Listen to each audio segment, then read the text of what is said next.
سامعین سے گزارش کی جاتی ہے کہ ہمارے دونوں چینلز کے پلیٹ فارم سے جتنی بھی آڈیو بکس کی ریکارڈنگ کمپلیٹ ہو چکی ہے اسے خود بھی سنیں اور زیادہ سے زیادہ شیئر کرنے کی کوشش کریں، اور ہمارے سوشل میڈیا پلیٹ فارم کے لنکس ڈسکرپشن میں دیے گئے ہیں، ہمیں سبسکرائب اور فالو ضرور کریں تاکہ آپ کو ضروری اپڈیٹس ملتے رہیں، اور ہماری ٹیم کی فنانشیل سپورٹ کے لیے پیٹریون کی لنک ضرور چیک کریں۔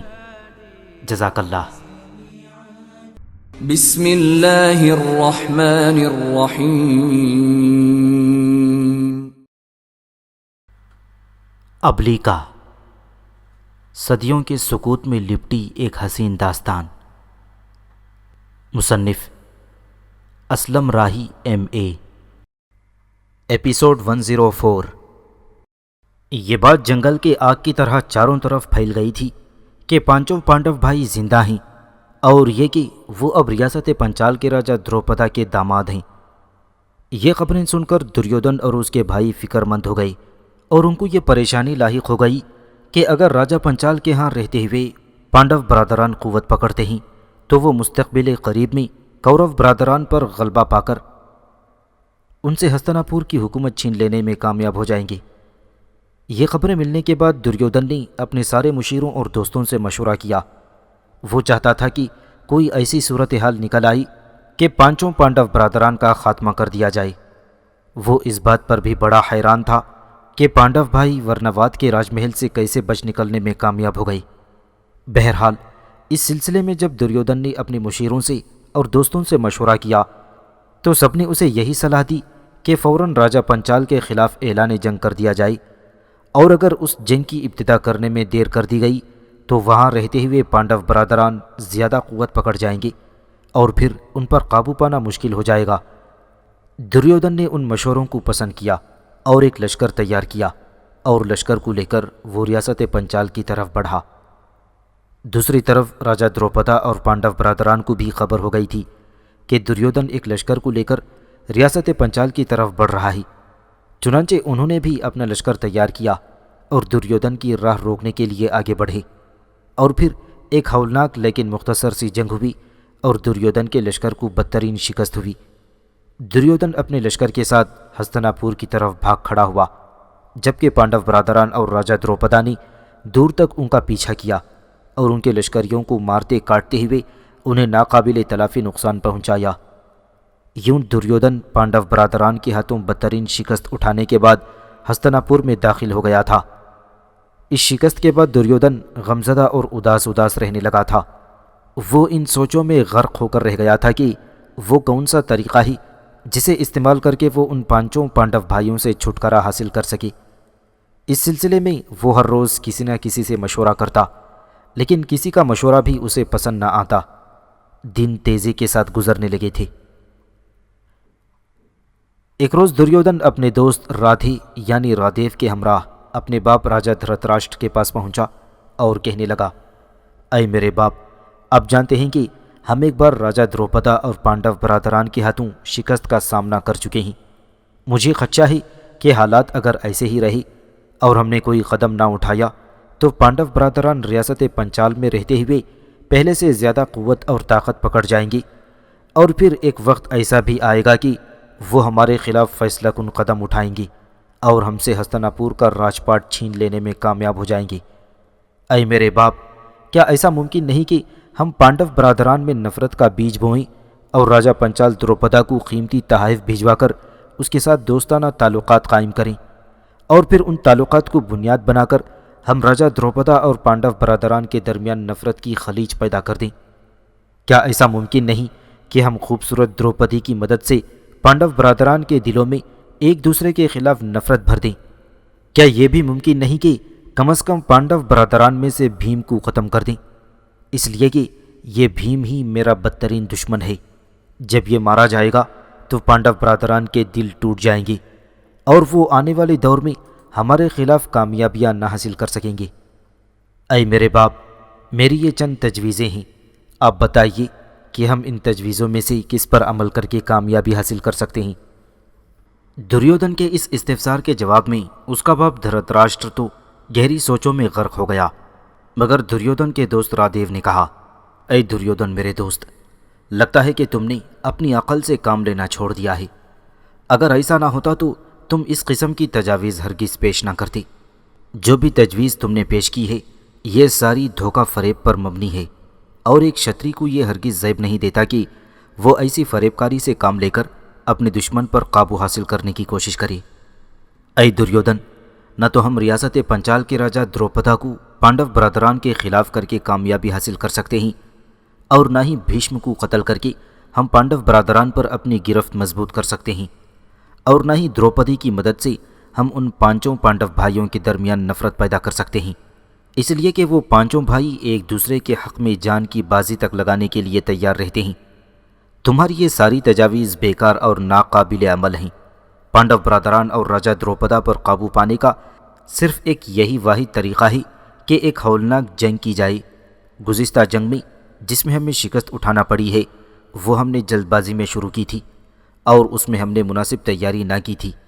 آئندہ کوئی قدم اٹھانے سے پہلے میں تمہیں مشورہ دوں گا کہ راج پاٹ کے سارے بڑے لوگوں اور مشیروں کو طلب کیا جائے اور پانڈو برادران کے خلاف کوئی قدم اٹھانے کے سلسلے میں مشورہ کیا جائے۔ دریودھن اور اس کے باپ دھرتراشٹر نے رادیو کی اس تجویز کو پسند کیا اور تمام سرکردہ لوگوں کو بلانے کی تیاری کرنے لگے۔ جب سارے لوگ جمع ہو گئے تو سب سے پہلے بھیشم نے مخاطب کرتے ہوئے کہنا شروع کیا، میں اپنی گفتگو کی ابتدا یوں کرتا ہوں کہ ہمیں پانڈووں کے خلاف کسی قسم کے غصے اور نفرت کا اظہار نہیں کرنا چاہیے۔ ان سے نفرت کرنا برا فعل ہے۔ دھرتراشٹر اور پانڈو دونوں ہی میرے بھتیجے ہیں، اور ان کے بیٹے مجھے ایک جیسے عزیز ہیں۔ دریودھن مجھے ایسا ہی پیارا ہے جیسے یدھشٹر۔ کورو اور پانڈو برادران کے درمیان آج کل جو معاملات چل رہے ہیں یہ میرے لیے انتہائی تکلیف دہ ہیں۔ میں سمجھتا ہوں کہ اب وقت آ گیا ہے کہ ہم پانڈووں کے ساتھ اپنے رویے کو درست کر لیں۔ وہ شفقت اور محبت کے حقدار ہیں، اس لیے کہ ان کا باپ مر چکا ہے۔ دریودھن میرے بیٹے ہستنا پور کی ریاست میں پانڈو برادران کو بھی حکومت کا ایسا ہی حق ہے جیسے تمہیں اور تمہارے باپ کو ہے۔ دریودھن میرے بیٹے، ہستنا پور کی ریاست میں پانڈو برادران کو بھی حکومت کا ایسا ہی حق ہے جیسے تمہیں اور تمہارے باپ کو ہے۔ تمہیں چاہیے کہ تم پانڈو برادران کو پیغام بھجواؤ اور فراغ دلی کا مظاہرہ کرتے ہوئے ان سے کہو کہ وہ آ کر راج پاٹ میں حصے دار بنے۔ اب یہی ایک طریقہ ہے جس سے ان کے دل جیتے جا سکتے ہیں اور لوگوں کے اندر تم اپنے لیے شہرت حاصل کر سکتے ہو۔ اگر اس کے علاوہ کوئی طریقہ کار استعمال کیا جاتا ہے تو اس سے تمہارے اور تمہارے باپ کی بدنامی میں اضافہ ہی ہوگا۔ میں اس بات پر خوشی محسوس کرتا ہوں کہ پانڈو برادران اور ان کی ماں کنتی زندہ ہیں، اور مجھے اس بات پر بھی اطمینان ہے کہ تمہاری لونڈی پروچن اپنے بھیانک اعمال کی وجہ سے اپنے انجام کو پہنچ چکی ہے۔ اس موقع پر اگر تم پانڈو برادران کو پیغام بھیجوا کر ہستنا پور بلوانا چاہتے ہو اور انہیں راج پاٹ میں حصے دار بناتے ہو تو اس سے تمہاری شہرت میں اضافہ ہوگا، اور اگر تم ایسا نہیں کرتے اور ان کے خلاف جنگ کی ابتدا کرتے ہو تو سن لو، لوگ یہی سمجھیں گے کہ تم لوگوں نے ہی ورناواد کے راج محل کو آگ لگا کر انہیں ختم کرنے کی کوشش کی تھی۔ لہٰذا میں تمہیں آخری بار یہی مشورہ دوں گا کہ انہیں محبت اور شفقت کے ساتھ ہستنا پور لایا جائے۔ یہاں تک کہنے کے بعد بھیشم خاموش ہو گیا تھا۔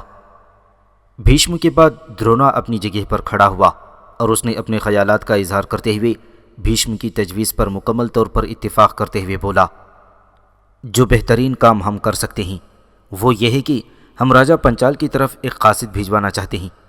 اس قاصد کے ساتھ ہمیں راجہ پنچال اور پانڈو برادران کے لیے تحائف بھیجوانا چاہیے۔ انہیں سب سے پہلے یہ یقین دلانا چاہیے کہ ہستنا پور میں اب ان کے لیے کوئی خطرہ نہیں ہے، اور ان کے لیے شفقت اور محبت کا اظہار کرتے ہوئے انہیں ہستنا پور آنے کی دعوت دینی چاہیے۔ یہاں تک کہنے کے بعد درونا خاموش ہو گیا تھا۔ درونا کے بعد رادیو کھڑا ہوا اور کہنے لگا، میں بھیشم اور درونا دونوں کی اس تجویز سے اتفاق نہیں کرتا۔ اس موقع پر اگر ہم پانڈو برادران کے خلاف محبت اور شفقت کا اظہار کرتے ہیں تو اس کا مطلب یہ لیا جائے گا کہ ہم ان سے کمزور ہیں اور ان کے سامنے جھکنے پر مجبور ہیں۔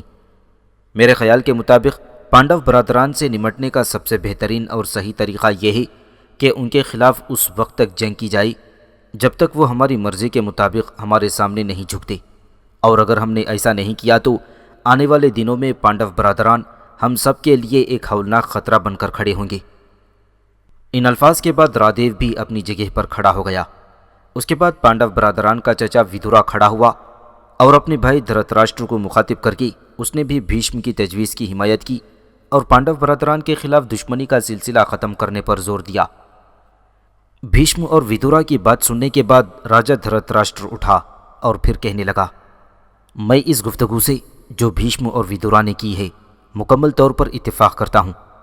میں حقیقی معنوں میں اس بات کا حامی ہوں کہ پانڈو برادران کے ساتھ بہترین اور ہمدردانہ رویہ اختیار کیا جائے۔ یہ ہماری خوش قسمتی ہے کہ وہ اپنی ماں کے ساتھ زندہ ہیں، لہٰذا اس موقع پر میں اپنی قاصد کی حیثیت سے ودورا کو مقرر کرتا ہوں کہ وہ ریاست پنچال کی طرف جائے۔ میری طرف سے وہ انہیں یقین دہانی کرائے اور انہیں ہستناپور لانے کی کوشش کرے۔ اس ساری گفتگو کے بعد وہ اجلاس ختم ہو گیا تھا اور سارے لوگ اٹھ کر اپنے اپنے گھروں کی طرف چلے گئے تھے۔ پانڈو برادران کا چچا ودورا ریاست پنچال کے مرکزی شہر کمپیلا پہنچا۔ راجا دروپدا اور پانڈو برادران نے اس کا بڑی گرم جوشی کے ساتھ استقبال کیا۔ ودورا نے جو تحائف اپنے ساتھ لے کر آیا تھا وہ راجا دروپدا اور پانڈو برادران کو پیش کر دیے۔ ان دنوں دوارکا کا حکمران کرشن اور اس کا بھائی بلرام بھی کمپیلا میں قیام کیے ہوئے تھے۔ انہیں شک تھا کہ کورو برادران ایک بار پھر پانڈو برادران کے خلاف لشکر کشی اختیار کریں گے، لہٰذا وہ دونوں بھائی اپنے لشکر کے ساتھ پانڈو برادران کے لیے ریاست پنچال پہنچے ہوئے تھے۔ کرشن اور بلرام بھی خلوص کے ساتھ ودورا سے ملے تھے۔ ودورا نے انہیں راج محل میں ہونے والی گفتگو سے آگاہ کرتے ہوئے ہستناپور چلنے کی دعوت دی۔ پانڈو برادران نے اپنی ماں، اپنی بیوی دروپدی، راجا دروپدا، کرشن اور بلرام سے مشورہ کیا اور آخر یہ فیصلہ کیا گیا کہ انہیں ہستناپور جانا چاہیے کہ وہاں جا کر وہ ریاست میں اپنا حق حاصل کر سکیں۔ یوں پانڈو برادران اپنی ماں کنتی اور بیوی کے ساتھ ہستناپور روانہ ہو گئے۔ جب وہ شہر میں داخل ہوئے تو شہر کے لوگوں نے ان کا بہترین استقبال کیا۔ ان کی خاطر گلیوں میں خوشبودار پانی چھڑکا گیا اور ان کے اوپر پھول برسائے گئے اور پانڈو برادران پہلے کی طرح ایک بار پھر اپنی ماں کنتی اور بیوی دروپدی کے ساتھ ہستناپور کے راج محل میں رہنے لگے تھے۔ گزشتہ چند ہفتوں سے عزازیل اس طاق میں تھا کہ بیوسا اسے کہیں اکیلی ملے۔ آخر ایک روز اسے ایسا موقع میسر آ ہی گیا۔ وہ صبح کا وقت تھا، سورج ابھی طلوع نہ ہوا تھا۔ یوناف الگ صبح سرائے سے باہر چہل قدمی کرنے نکل گیا تھا۔ عزازیل نے اسے ایک سنہری موقع جانا۔ وہ گہری نیند سوئی بیوسا پر وارد ہوا۔ سب سے پہلے اس نے اسے اس کی سری قوتوں سے محروم کر دیا۔ اس پر غشی اور بے ہوشی سی طاری کر کے زوسر کے اہرام کی طرف روانہ ہو گیا۔ جس وقت وہ بیوسا کو لے کر زوسر کے اہرام کے بڑے دروازے پر پہنچا، اس کی ہدایت کے مطابق عارب اور نبیتا پہلے سے وہاں اس کا انتظار کر رہے تھی۔ تینوں بیوسا کو لے کر اہرام میں داخل ہوئے۔ پھر وہ اس تہخانے میں گئے اور بیوسا کو زنجیروں میں جکڑ دیا۔ اس کے بعد عزازیل نے بیوسا پر اپنا عمل دہراتے ہوئے اس پر چھائی ہوئی غشی اور بے ہوشی کو ختم کر دیا۔ جو ہی بیوسا ہوش میں آئی اور اس نے خود کو اس تہخانے میں زنجیروں میں جکڑا پایا تو وہ پریشان ہو گئی۔ پھر جو ہی اس کی نگاہ عزازیل، عارب اور نبیتا پر پڑی تو اس کے چہرے پر خوف کے سائے رقص کرنے لگے۔ اس موقع پر عزازیل نے بیوسا کو مخاطب کرتے ہوئے کہنا شروع کیا، اے بیوسا، تو نے دیکھا ہم سے دھوکہ، فریب اور غداری کرنا کوئی آسان کام نہیں ہے۔ تم نے اپنے طور پر یہ سمجھ لیا تھا کہ یوناف کا ساتھ دیتے ہوئے اب تم بالکل محفوظ ہوگی، لیکن یہ تمہارا خام خیال تھا۔ ہم تو وہ لوگ ہیں جو موت تک بھی اپنی دشمن کا تعاقب ترک نہیں کرتے۔ اور سنو، میں تم پر یہ بھی واضح کر دوں کہ اس تہخانے میں تمہاری کوئی بھی سری طاقت تمہارے کام نہیں آ سکتی، اور اگر میرے اس انکشاف پر تمہیں کسی قسم کا شبہ ہو تو تم اپنی سری قوتوں کو اس تہخانے کے اندر آزما کر دیکھو۔ عزازیل کی اس گفتگو کے جواب میں بیوسا اور زیادہ فکر مند ہو گئی تھی، تاہم پھر بھی اس نے اپنی سری قوتوں کو حرکت میں لانا چاہا لیکن ناکام رہی۔ یہ صورتحال دیکھ کر بیوسا کی گردن انتہائی ملول اور فکر مند سی جھک گئی تھی۔ اس موقع پر عزازیل نے ایک مکروہ قہقہہ لگایا۔ پھر اس نے بیوسا کو مخاطب کرتے ہوئے طنز اور تمسخر سے کہا، اے بیوسا، تمہارا یہاں سے بچ نکلنے کا صرف ایک ہی راستہ ہے کہ یوناف کا ساتھ ترک کر کے تم پھر پہلے کی طرح ہمارا ساتھ دینے پر آمادہ ہو جاؤ۔ اگر تم ایسا کرنے کی حامی بھرو تو میں ابھی اور اسی وقت تمہاری زنجیریں کھلوا دوں گا اور تم آزاد ہو کر پہلے کی طرح عارب اور نبیتا کے ساتھ خوشکن زندگی بسر کر سکو گی۔ اور اگر تم نے ایسا کرنے سے انکار کر دیا تو سن رکھو، تمہاری آئندہ زندگی اسی تہخانے میں ہی ختم ہو کر رہ جائے گی۔ بیوسا کچھ دیر تک سر جھکا کر کچھ سوچتی رہی، پھر اس نے عزازیل کی طرف دیکھتے ہوئے کہنا شروع کیا، اے عزازیل، تو انڈے پینے والے کوے سے مختلف نہیں ہے۔ خدائے خلائق کی قسم، اگر تو مجھ سے میری زندگی کے سارے نغمے چھین لے، میرے لیے ہر کام میں ایک آزمائش، ہر موڑ پر ایک امتحان کھڑا کر دی، تب بھی میں تیری بات ماننے کے لیے تیار نہیں ہوں، اس لیے کہ یوناف کے ساتھ رہتے ہوئے میری آنکھیں اب کھل چکی ہیں اور میں اب پوری طرح گناہوں کے گرداب سے نکل چکی ہوں، لہٰذا اب کیوں کر میں تیری بدی کی پکار کا مثبت جواب دے سکتی ہوں۔ اے عزازیل، نیکی زندگی کے اندھیروں میں روشنی کا ستون ہے، جبکہ بدی جس پر تو چل رہا ہے وہ فتنہ انگیزی اور ریاکاری ہے۔ اے خداوند کے دھتکارے ہوئے، نیکی سورج کا جلال اور خوابوں کی دھنک ہے۔ اے عزازیل، تو اگر میرے سامنے ذرہ ذرہ پکارتی موت اور آگ اور خون کا آشوب بھی کھڑا کر دے، تب بھی مجھے قسم خالق خیر و نور کی، میں ہرگز تمہارا ساتھ دینے پر آمادہ نہیں ہو سکتی۔ میں اپنی ساری زندگی اس تہخانے میں ان زنجیروں کی اسیرے میں گزار سکتی ہوں، لیکن تیرا ساتھ دینے سے قطعاً انکار کرتی ہوں۔ اے عزازیل، تو زندگی کے دروازوں پر سیاہ رات بن کر دستک دینے والا ہے، جبکہ یوناف تیرے مقابلے میں پھیلتی ہوئی روشنی اور بکھرتا ہوا ایک نور ہے۔ اے عزازیل، اگر تو یہ سمجھتا ہے کہ تو مجھے قید و بند میں ڈال کر تمام قوتوں کو مفلوج کر کے اس بات پر آمادہ کر لے گا کہ میں نیکی کا ساتھ چھوڑ کر بدی کی طرف ہو لوں، یوناف کو چھوڑ کر پہلے کی طرح تمہارے ساتھ کام کرنے پر آمادہ ہو جاؤں گی، تو پھر یہ تمہاری بھول اور غلط فہمی ہے۔ اور ہاں، یہ بھی اپنے ذہن کے نہا خانوں پر لکھ رکھ کہ تو مجھے ہمیشہ کے لیے اس تہخانے میں ایک قیدی اور اسیر بنا کر نہیں رکھ سکتا۔ ایک وقت ایسا ضرور آئے گا کہ یوناف ایک طوفان بن کر تمہارے خلاف حرکت میں آئے گا اور مجھے اس اسیرے سے ضرور نکال دے گا، اس لیے کہ ہم دونوں نیکی کی راہ پر چل رہے ہیں، اور جو نیکی کی راہ پر چلتا ہے خداوند اس کا ہی ساتھ دیتا ہے۔ بیوسا جب خاموش ہوئی تب نبیتا اس کے پاس گئی اور بڑے پیار سے اسے سمجھاتے ہوئے کہنے لگی، اے بیوسا میری بہن، میری بات غور اور توجہ سے سننا، میں تمہاری دشمن نہیں، تمہاری ہمدردی اور تمہاری غمگسار ہوں۔ تم کیوں اپنے ہاتھوں اپنی زندگی اجیرن بنانے پر تلی ہوئی ہو؟ آقا عزازیل نے جو شرائط تمہارے سامنے پیش کی ہیں وہ تمہاری ہی بہتری اور بھلائی کے لیے ہیں۔ میں تمہیں مخلصانہ مشورہ دوں گی کہ تم یوناف کو چھوڑ کر پھر ہمارے ساتھ کام کرنے پر رضامند ہو جاؤ۔ آخر اس سے پہلے بھی تو تم ہمارے ساتھ کام کرتی رہی ہو، اور اب دوبارہ اگر تم ہمارا ساتھ دو گی تو اس میں کون سی بدی اور برائی ہوگی؟ اور سنو بیوسا میری بہن، اگر تم آقا عزازیل کی بات نہیں مانو گی تو ساری زندگی اس تہخانے میں گزار دو گی، اور اگر آقا عزازیل کی بات تسلیم کر لو گی تو ابھی اور اسی وقت یہ زنجیریں کھول دی جائیں گی اور تم پہلے کی طرح ہمارے اور عزازیل کے ساتھ زندگی بسر کر سکو گی۔ نبیتا کی اس گفتگو کے جواب میں بیوسا نے نفرت اور قہر آلود انداز میں نبیتا کی طرف گھورا اور پھر کہنے لگی، سنو نبیتا، تم میری ہمدرد ہو یا دشمن، یہ بات میں خوب اچھی طرح سے جانتی ہوں، اور یہ بھی سن رکھو کہ اس عزازیل نے جو شرائط پیش کی ہیں میں انہیں بھی خوب جانتی ہوں کہ ان میں میری بھلائی ہے یا نقصان۔ بہرحال تم تینوں میری بات غور سے سنو، بلکہ اپنے ذہن میں بھی لکھ رکھو کہ میں اب نیکی کے راستے پر چل نکلی ہوں، خواہ تم اس تہخانے کے اندر میری زندگی کو جہنم ہی کیوں نہ بنا کر رکھ دو، میں نیکی ترک کر کے بدی کا ساتھ دینے پر ہرگز آمادہ نہ ہوں گی، اور میں تم کو یہ بھی یقین دلاتی ہوں کہ نیکی ہی میں خداوند کا قرب ہے، اور مجھے امید ہے کہ خداوند مجھے اس تہخانے کی اذیت سے بہت جلد نجات دلا دے گا۔ میرا یہ آخری فیصلہ ہے کہ میں کبھی بھی اور کسی بھی صورت میں تمہارا ساتھ دینے پر آمادہ نہ ہوں گی۔ بیوسا کا یہ جواب سن کر عزازیل، عارب اور نبیتا ایک طرح سے مایوس اور افسردہ سے ہو گئی تھی، پھر وہ بیوسا کو اس کے حال پر چھوڑ کر وہاں سے نکل گئے۔ یوناف جب اپنے کمرے میں واپس آیا تو وہ بیوسا کو وہاں نہ پا کر تھوڑی دیر کے لیے متفکر ہوا، پھر تقریباً بھاگتا ہوا سرائے کے توام خانے کی طرف گیا، وہاں بھی اس نے بیوسا کو نہ پایا۔ اس کے بعد وہ اس نیت سے سرائے کی طرف بھاگا تھا کہ شاید بیوسا اس کے پیچھے پیچھے کہیں دریائے گنگا کے کنارے چہل قدمی کے لیے ہی نہ نکل چلی ہو۔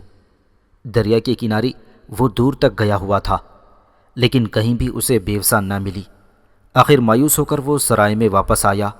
ایک بار پھر اس نے بیوسا کو توام خانے میں دیکھا۔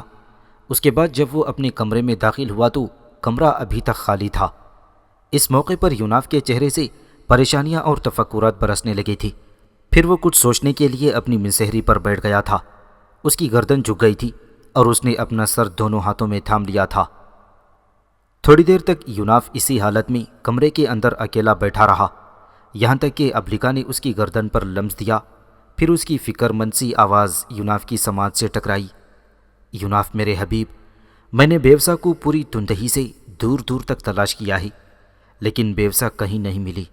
دریائے گنگا اور جمنا کے سنگم کے کنارے ماہی گیروں کی بستی میں بھی میں نے بیوسا کو تلاش کیا کہ شاید بیوسا کو عزازیل، عارب اور نبیتا کہیں لے گئے ہوں، لیکن میں نے دیکھا ماہی گیروں کی بستی میں عارب اور نبیتا اکیلے تھے اور بیوسا وہاں پر موجود نہیں تھی۔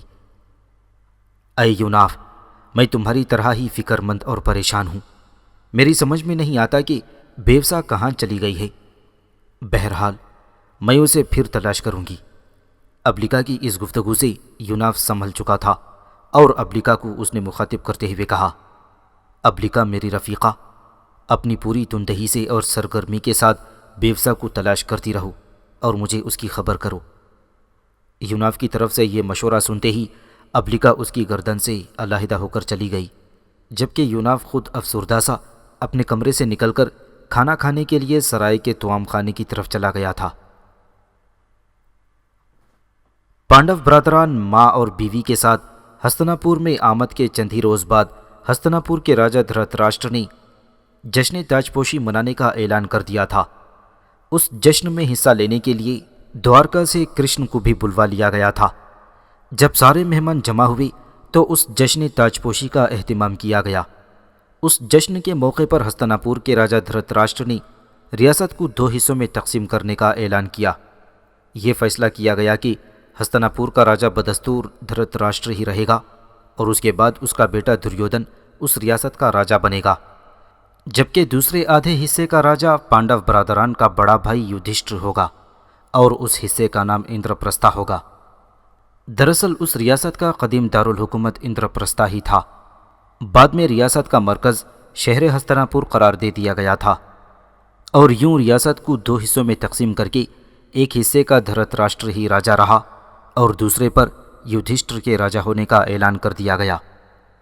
پانڈو برادران اپنے چچا دھرت راشٹر کے اس فیصلے پر بے حد خوش تھے، کم از کم انہیں ان کا حق تو ملا تھا۔ اس اعلان کے بعد پانڈو برادران اپنی ماں اور بیوی کے ساتھ اندرپرستھا کی طرف روانہ ہو گئے تھے۔ اس شہر میں داخل ہونے کے بعد 5 پانڈو بھائیوں نے اس قدر محنت اور مشقت سے کام کیا اور لوگوں کی خدمت کی کہ انہوں نے ریاست کو دنوں میں خوشحال بنا کر رکھ دیا تھا۔ دور دور سے لوگ اٹھ کر وہاں آ کر آباد ہونے لگے تھے۔ کچھ عرصے بعد دوارکا کی طرف سے کرشن نے اپنے چچا زاد بھائی گاوا کو اندرپرستھا کی طرف روانہ کیا تاکہ وہ پانڈو برادران کا احوال واپس آ کر اسے تفصیل کے ساتھ بیان کرے۔ گاوا دوارکا سے اندرپرستھا کی طرف آیا، چند روز اندرپرستھا میں قیام کیا۔ اس دوران وہ ارجن کے سامنے لگاتار اپنی اور کرشن کی چچا زاد بہن سبھدرا کی اور اس کے حسن و خوبصورتی کی بے حد تعریف کرتا رہا۔ اس کا ارجن پر اثر یہ ہوا کہ وہ بن دیکھے ہی سبھدرا کو دیوانگی کی حد تک پسند کرنے لگا اور اس نے عہد کر لیا کہ وہ ہر صورت میں کرشن کی چچا زاد بہن سبھدرا سے شادی کر کے رہے گا۔ چنانچہ چند روز تک اندر پرساد میں گزارنے کے بعد کرشن کا چچا زاد بھائی گاوا واپس جانے لگا تو ارجن نے بھی اس کے ساتھ جانے کا ارادہ کر لیا۔ اپنے بھائیوں کے سامنے اس نے یہ بہانہ کیا تھا کہ وہ چند ہفتوں کے لیے سیر و تفریح کے لیے جانا چاہتا ہے۔ جب یدھشٹر نے اسے جانے کی اجازت دے دی تو ارجن گاوا کے ساتھ دوارکا کی طرف روانہ ہو گیا تھا۔ گاوا اور ارجن جان بوجھ کر رات کی تاریکی میں دوارکا شہر میں داخل ہوئے تاکہ کوئی انہیں پہچان نہ سکے۔ جب وہ دونوں کرشن کے ہاں داخل ہوئے تو گاوا نے پہلے ہی کرشن اور اس کے بھائی بلرام کو تفصیل کے ساتھ بتا دیا تھا کہ ارجن ان کی بہن سے بے پناہ محبت کرنے لگا ہے اور وہ سبھدرا کی خاطر اندر پرستھا سے دوارکا آیا ہوا ہے اور سبھدرا سے شادی کرنے کا خواہش مند ہے۔ اس انکشاف پر کرشن اور اس کا بھائی بے حد خوش ہوئے۔ چنانچہ وہ اپنے دیوان خانے میں ارجن سے ملنے گئے۔ قبل اس کے کہ ارجن ان دونوں بھائیوں پر اپنا مدعا ظاہر کرتا، کرشن نے اسے پہلے ہی مخاطب کر کے کہنا شروع کیا، اے ارجن، تم میرے عزیز ہو اور میں تمہیں بے حد پسند کرتا ہوں۔ گاوا نے مجھے تفصیل کے ساتھ بتا دیا ہے کہ کس طرح تم سبھدرا کو پسند کرنے لگے ہو اور اس سے شادی کے خواہش مند ہو۔ پر ایک بات میری ضرور یاد رکھنا، میں اگر چاہوں تو آج ہی سبھدرا سے تمہاری شادی کا اہتمام کر سکتا ہوں، لیکن میں ایسا نہیں چاہتا، کیونکہ شتریوں کے ہاں ہمیشہ یہ روایت رہی ہے کہ وہ جس سے شادی کرنا چاہتے ہیں پہلے اس کا دل جیتتے ہیں تاکہ آنے والی زندگی اس کے ساتھ خوشی سے بسر کر سکیں۔ لہٰذا میری بھی یہی خواہش ہے کہ یہاں دوارکا میں رہ کر تم پہلے سبھدرا کا دل جیتو، اور جب میں یہ دیکھوں کہ جس طرح تم سبھدرا سے محبت کرتے ہو سبھدرا بھی تمہیں ایسے ہی چاہنے لگی ہے تو میں تم دونوں کی شادی کا اہتمام کر دوں گا۔ کرشن کی اس گفتگو کے جواب میں ارجن نے بےتاب ہو کر اس کی طرف دیکھا اور پوچھا، اے کرشن میرے بھائی، پہلے یہ تو کہو کہ میں سبھدرا کا دل کیسے جیت سکتا ہوں؟ اس پر کرشن، بلرام اور گاوا تھوڑی دیر تک مسکراتے رہے۔ پھر کرشن نے ارجن کو مخاطب کرتے ہوئے کہا، سنو ارجن میرے دوست، سبھدرا سادھو رشیوں اور سنیاسیوں کی بڑی خدمت کرنے والی ہے۔ تم ایسا کرو کہ سب سے پہلے ایک سادھو کا بھیس بدلو، پھر ہم تمہیں سبھدرا کے باغ کے اندر جو چھوٹی سی بارہ-دری ہے اس میں بٹھا دیں گے اور سبھدرا پر یہ ظاہر کریں گے کہ جو شخص تمہارے باغ کی بارہ-دری میں آیا ہے وہ ایک پہنچا ہوا رشی اور سنیاسی ہے۔ جب سبھدرا تمہاری خدمت کرنا شروع کر دے گی تو میں، بلرام اور گاوا باری باری سبھدرا کے پاس آ جایا کریں گے اور اس کے سامنے ہمیشہ تمہاری شرافت، عظمت اور بہادری کی تعریف کرتے رہا کریں گے۔ اس طرح مجھے امید ہے کہ جس طرح گاوا کی زبانی اس کی خوبصورتی سے متاثر ہو کر تم اسے پسند کرنے لگے ہو، اسی طرح سبھدرا بھی تمہاری شجاعت، تیر اندازی اور تمہاری عظمت سے متاثر ہو کر تمہیں پسند کرنے لگے گی، اور جب ایسا موقع آ جائے گا تو پھر سبھدرا کو تمہارے ساتھ بیاہ دیا جائے گا۔ ارجن نے کرشن کی اس تجویز کو بے حد پسند کیا۔ پس بلرام اور گاوا دونوں نے سادھوؤں کا بھیس بدلنے میں ارجن کی مدد کی۔ پھر رات ہی کے وقت تینوں نے مل کر ارجن کو سبھدرا کے باغ کی بارہ-دری میں بٹھا دیا، اور ساتھ ہی انہوں نے اسی وقت سبھدرا اور اس کے بھائی سرانا پر یہ انکشاف بھی کر دیا تھا کہ ان کے باغ کی بارہ-دری میں ایک اور سنیاسی داخل ہوا ہے اور ہم نے اسے باغ کی بارہ-دری میں بٹھا دیا ہے۔ اس انکشاف پر سبھدرا بے حد خوش ہوئی اور رات ہی کے وقت وہ بھاگی بھاگی سادھو کے بیس میں ارجن کو دیکھنے گئی۔ وہ اسے دیکھ کر بے حد خوش ہوئی اور دوبارہ وہ اپنی حویلی میں داخل ہو گئی اور ارجن کے لیے کھانا لے کر آئی۔ یوں سبھدرا دن رات سادھو اور سنیاسی کے بھیس میں ارجن کی خدمت کرنے لگی تھی۔ اس دوران کرشن، بلرام اور گاوا ہر وقت سبھدرا کے سامنے ارجن کی تعریف کرتے رہے تھے، یہاں تک کہ وہ دن بھی آ گیا کہ جب سبھدرا جنون کی حد تک ارجن کو پسند کرنے لگی۔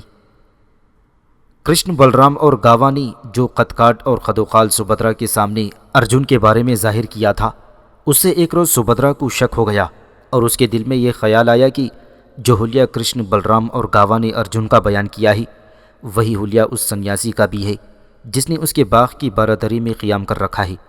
اپنے اس شبہ کو دور کرنے کے لیے سبھدرا ایک روز ارجن کے پاس آئی جو سنیاسی کا بھیس بدلے ہوئے تھا، اور وہ اسے مخاطب کر کے کہنے لگی، اے سنیاسی، مجھے تمہارے متعلق کرشن، بلرام اور گاوا نے یہ بتایا ہے کہ تم دنیا کا کافی حصہ گھوم پھر کر یہاں دوارکا شہر میں داخل ہوئے ہو۔ کیا کبھی تمہیں ہستناپور شہر جانے کا بھی اتفاق ہوا ہے؟ ارجن نے غور سے سبھدرا کی طرف دیکھتے ہوئے کہا، اے سبھدرا، میرا ہستناپور ایک بار نہیں بلکہ کئی بار جانا ہوا ہے۔ اس پر سبھدرا نے اس سے پانڈو برادران کے بارے میں پوچھا۔ اے سبھدرا، مجھے خوشی ہوئی ہے کہ پانڈو برادران تمہاری پھوپھی کے بیٹے ہیں۔ میں ان پانچوں سے کئی بار ملا ہوں، وہ بے حد اچھے ہیں اور وہ مہمان نوازی اور اخلاق میں بھی اپنا ثانی نہیں رکھتے۔ اس پر سبھدرا نے پھر پوچھا، کیا تم کبھی ارجن سے بھی ملے ہو؟ اگر ایسا ہے تو بتاؤ اسے تم نے کیسا پایا؟ میں نے سنا ہے کہ ارجن ان دنوں سیر و تفریح کے لیے کہیں گیا ہوا ہے، اور میرا خیال ہے کہ اے سنیاسی، وہ بھی تمہاری طرح ادھر ادھر کہیں راستے ناپتا پھر رہا ہوگا۔ سبھدرا کے اس جواب میں ارجن کے چہرے پر ہلکی ہلکی سی مسکراہٹ نمودار ہوئی۔ پھر اس نے کہا، اے سبھدرا، میں ایک سنیاسی کی حیثیت سے تمہیں یہاں تک بتا سکتا ہوں کہ اس وقت ارجن کہاں ہے اور کس جگہ موجود ہے۔ یہ الفاظ سن کر سبھدرا خوشی سے ایک طرح سے اچھل گئی۔ وہ خوشی سے چہکتے ہوئے بولی، اچھا اے سنیاسی، یہ بتاؤ کہ ارجن اس وقت کہاں ہے اور کس جگہ ہے۔ ارجن نے سبھدرا کی حالت سے اندازہ لگا لیا تھا کہ وہ اسے پسند کرنے لگی ہے، اس لیے اس نے اپنے ذہن میں یہ فیصلہ کر لیا تھا کہ اب وہ وقت آ گیا ہی کہ سبھدرا کے سامنے اپنا آپ ظاہر کر دیا جائے۔ یہ فیصلہ کرنے کے بعد ارجن نے سبھدرا کو مخاطب کرتے ہوئے کہا، اے سبھدرا، ارجن جس سے متعلق تم نے مجھ سے پوچھا ہی، وہ تو گزشتہ کئی دنوں سے تمہارے باغ کی اس برادری میں صرف تم سے ملنے کے لیے اور تم سے شادی کرنے کی غرض سے بیٹھا ہوا ہے۔ ارجن کا جواب سن کر سبھدرا پر ایسی خوشی اور مسرت طاری ہوئی کہ وہ بھاگتی ہوئی حویلی میں چلی گئی۔ دوسرے روز کرشن، بلرام اور گاوا جب ارجن سے ملنے آئی تو ارجن نے اپنی وہ ساری گفتگو ان سے کہہ دی جو گزشتہ روز ان کی سبھدرا کے ساتھ ہوئی تھی۔ اس پر وہ تینوں بے حد خوش ہوئے۔ ارجن نے واپسی کی تیاری شروع کر دی تاکہ وہ سبھدرا کے ہمراہ اندرپرستھا پہنچ کر شادی کر سکے۔ اگلے روز کرشن نے سبھدرا کو اس کے ہمراہ اندرپرستھا روانہ کر دیا تھا۔ جب ارجن اور سبھدرا اندرپرساد کے قریب پہنچے تو ارجن نے اپنے جنگی رتھ کو روک دیا اور کہنے لگا، اے سبھدرا، تم جانتی ہو کہ ریاست پنچال کے راجا دروپدا کی بیٹی ہم پانچوں بھائیوں کی مشترکہ بیوی ہے۔ اس پر اچانک جب یہ انکشاف ہوگا کہ میں صرف سبھدرا کے لیے دوارکا گیا ہوا تھا اور اسے صرف شادی کرنے کی غرض سے ساتھ لے آیا ہوں تو وہ ضرور ناراض ہوگی اور کسی نہ کسی طرح اپنی غفگی کا اظہار کرے گی۔ اس کے علاوہ جب تم میرے ساتھ شہر میں داخل ہوگی تو شہر میں کئی ایسے لوگ ہیں جو تمہیں پہچانتے ہیں، لہٰذا یہ شور مچ جائے گا کہ دوارکا کی سبھدرا ارجن کے ساتھ آئی ہے۔ لہٰذا میں نہیں چاہتا کہ ابھی کسی کو یہ خبر ہو کہ میں دوارکا تمہیں لینے گیا تھا۔ اور سنو، دروپدی کا دل موم کرنے کا ایک بہترین طریقہ یہ ہے کہ اس رتھ کے اندر گوالین کا ایک لباس ہے، تم یہ لباس پہن کر پیدل چلتی ہوئی شہر میں داخل ہو جاؤ، راج محل میں دروپدی سے ملو اور اسے رازداری سے کہو کہ تم دیواورتا کی اور کرشن کی چچا زاد بہن ہو۔ تمہیں اچانک محل میں دیکھ کر دروپدی بہت خوش ہوگی اور تمہارا استقبال کرے گی۔ اس کے بعد جب اسے یہ خبر ہوگی کہ میں تمہیں یہاں شادی کی غرض سے لایا ہوں تو میرے خیال میں وہ برا نہیں منائے گی۔ سبھدرا نے ارجن کے مطابق گوالین کا بھیس بدلا اور دروپدی سے ملنے چلی گئی۔ جب دروپدی کو پتہ چلا کہ وہ بلرام اور کرشن کی بہن ہے تو وہ اس سے بڑے تپاک سے ملی تھی۔ اتنی دیر میں شہر میں یہ شور مچ گیا کہ ارجن بھی شہر میں داخل ہو گیا ہے۔ ارجن کے چاروں بھائی اس کا استقبال کرنے کے لیے محل سے نکل گئے تو ارجن نے انہیں بتا دیا کہ وہ دوارکا گیا ہوا تھا اور اپنے ساتھ کرشن کی چچا زاد بہن سبھدرا کو لایا ہے، اور پھر یہ کہ وہ اس کے ساتھ شادی کرنا چاہتا ہے۔ ارجن کے چاروں بھائیوں نے اس کی اس تجویز کو پسند کیا۔ اتنی دیر تک یہ خبر راج محل میں بھی پہنچ گئی، اور جب ارجن راج محل میں داخل ہوا تو دروپدی نے ارجن کا استقبال کرتے ہوئے کہا، اے ارجن، سبھدرا کے لیے واقعی تم سے بہتر شوہر کوئی نہیں مل سکتا، لہٰذا میں تمہیں مبارکباد دیتی ہوں کہ تم سبھدرا سے شادی کرنے والے ہو۔ دروپدی کا یہ فیصلہ سن کر ارجن خوش ہو گیا۔ چند یوم تک کرشن، بلرام اور گاوا کے علاوہ چند دوسرے لوگ بھی وہاں پہنچ گئے تھے، اور پھر تمام مذہبی رسومات ادا کر کے ارجن اور سبھدرا کی شادی کر دی گئی۔ باقی سارے مہمان تو شادی کے بعد دوارکا چلے گئے تھے، جبکہ کرشن اندرپرساد میں ہی ٹھہر گیا تھا۔ یوناف سرائے کے کمرے میں گہری سوچوں اور تفکرات میں ڈوبا ہوا تھا کہ ابلیکا نے اس کی گردن پر لمس دیا۔ پھر ابلیکا کی غمزدہ سی آواز سنائی دی، اے یوناف میرے حبیب، میں نے بیوسا کو تلاش کرنے کی ہر ممکن کوشش کی، لیکن میں کہیں بھی کامیاب نہ ہو سکی، نہ جانے وہ کہاں کھو گئی ہے۔ ابلیکا کے ان الفاظ پر یوناف چونک کر بولا، اے ابلیکا، تمہارا اندازہ کیا ہے کہ بیوسا کہاں جا سکتی ہے؟ اس پر ابلیکا نے بغیر توقف کے کہا، جس وقت تم بیوسا کو سرائے کے کمرے میں اکیلا چھوڑ کر دریائے گنگا کے کنارے چہل قدمی کرنے کے لیے چلی گئی تھی، اور میں بھی تمہارے ساتھ چلی گئی تھی، اس وقت کہیں عزازیل بیوسا پر وارد ہوا ہوگا اور اسے بے بس کر کے کہیں لے گیا ہوگا، لیکن میری سمجھ میں یہ بات نہیں آتی کہ اس نے بیوسا کو کہاں رکھا ہوا ہے کہ میں بھی اسے تلاش کرنے میں ناکام رہی ہوں۔ یوناف اس کی تائید کرتے ہوئے بولا، ابلیکا، تمہارا اندازہ درست ہے، میرا بھی یہی خیال ہے کہ بیوسا کو کہیں لے جانے والا عزازیل ہی ہے۔ عزازیل نے بیوسا کی سری قوتوں کو منجمد کر کے اسے کسی قید میں ڈال دیا ہوگا تاکہ وہ اسے گھبرا کر دوبارہ ان کا ساتھ دینے پر آمادہ ہو جائے۔ اے ابلیکا، سنو، میں بیوسا کو بے سہارا نہیں چھوڑ سکتا۔ میں عزازیل، عارب اور نبیتا کے خلاف حرکت میں آؤں گا۔ میرے خیال میں عارب اور نبیتا بھی جانتے ہوں گے کہ بیوسا کو کہاں رکھا گیا ہے، اور میرا خیال یہ ہے کہ میں اس سے اپنا مطلب نکالنے میں کامیاب ہو جاؤں گا۔ ابلیکا نے اس کی تائید کی اور وہاں سے روانہ ہو گئی۔ پھر اگلے ہی روز اس نے یوناف کو اطلاع دی کہ اس وقت نبیتا اپنے کمرے میں تنہا ہے۔ چنانچہ یوناف فوراً ماہی گیروں کی بستی میں پہنچ گیا۔ اس نے نبیتا پر وہی عمل دہرایا جو عزازیل نے بیوسا پر کیا تھا۔ وہ نبیتا کو بے بس اور بے ہوش کر کے اپنے سرائے کے کمرے میں پہنچ گیا۔ نبیتا کو ہوش آیا تو وہ خود کو اپنی جگہ پا کر پریشان ہو گئی۔ پھر جو ہی اس کی نگاہ سامنے بیٹھے یوناف پر پڑی تو وہ ساری بات سمجھ گئی کہ یوناف اسے بیوسا کا انتقام لینے کے لیے اغوا کر لایا ہے۔ اس نے وہاں سے فرار ہونے کی کوشش کی، لیکن وہ یہ دیکھ کر خوفزدہ ہو گئی کہ اس کی ساری قوتیں اس کا ساتھ دینے سے قاصر تھیں۔ سنو نبیتا، یوناف اسے مخاطب کرتے ہوئے کہنے لگا، تمہاری فرار کی ہر کوشش بے سود ہوگی۔ جس ہستی پر میرا ایمان ہے وہ اس ساری کائنات کی مالک ہے، لہٰذا یہ بات دل سے نکال دو کہ عزازیل یا عارب اس وقت تمہاری کوئی مدد کر سکتے ہیں۔ ہاں، اگر تم مجھے بیوسا کا پتہ بتا دو تو میں تم سے کوئی تعرض نہیں کروں گا، بصورت دیگر تمہیں ایسی اذیت میں مبتلا کر دوں گا کہ تم اس کا تصور بھی نہیں کر سکتی۔